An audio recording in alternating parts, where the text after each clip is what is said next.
Good morning, my dear students. Welcome to e-learning.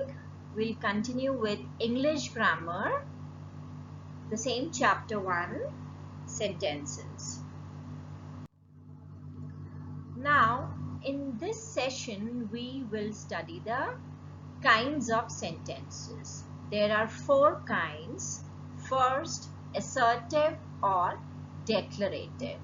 So, assertive and declarative sentences are the statements which are made. Next is imperative. These are the commands, the requests or the advice that we make.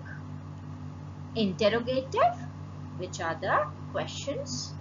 And exclamatory, sentences which are used to express strong feelings. Now we'll have a look at them one by one again. Assertive or declarative sentences. These are the sentences that state or declare something. They are giving some information. They are just telling you something. Now they can be both affirmative, that is positive, or negative. And one should always remember that assertive or declarative sentences are always followed by a full stop. Now we'll get to its 2 kinds, the affirmative or positive sentences and the negative sentences. Let's see at the example. The lion is sleeping. So any sentence which has no negation to it is an affirmative or positive sentence. Now, if we have to convert this statement, the lion is sleeping, into a negative, how we shall do it? The lion is not sleeping. So the sentences which have words like no, not are called negative statements. Now we'll get to the second kind, which is imperative. Now imperative sentences have 3 kinds, like orders or instructions. Example, come here. Requests. Example, please come. Or advice or suggestion. You should come in time. So these are the 3 kinds of imperative sentences. We'll get to the next one, which is interrogative sentences. So these are the sentences that ask questions. In these sentences, the auxiliary verb comes before the subject and they are always followed by a question mark. Now, interrogative sentences can be of 2 kinds. The yes or no questions, which means a question that can be answered in yes or no.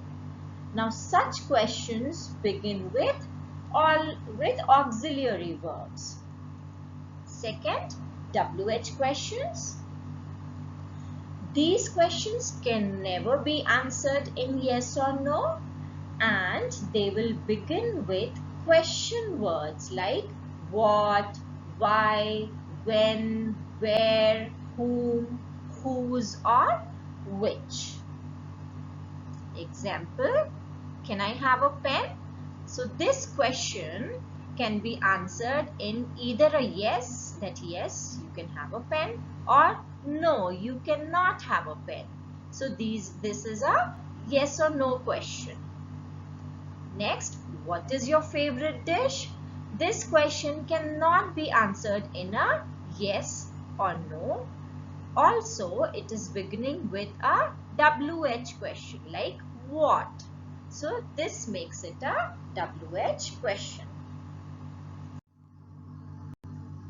Now, I shall tell you how to change statements into interrogative sentences.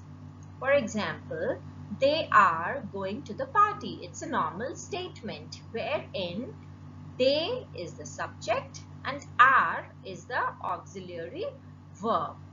So how I'll make it into an interrogative sentence? It will be, are they going to the party?